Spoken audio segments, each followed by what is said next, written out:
Хочу рассказать об астильбе гибридной китайской.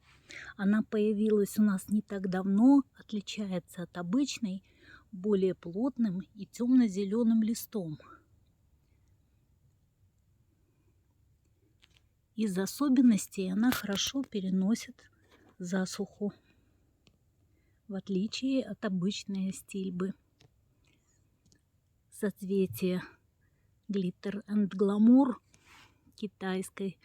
Вот такое вот пышная елочка.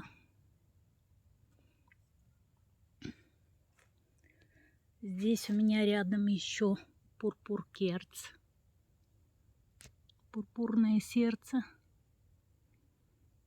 Довольно высокая, почти под метр выросла она у меня. И пумила. Пумила просто фиолетовая. Будут высокие фиолетовые колонны. Эта астильба еще только распускается. У меня есть еще более светлая астильба, инферно китайская, бежевая и насыщенно розовая.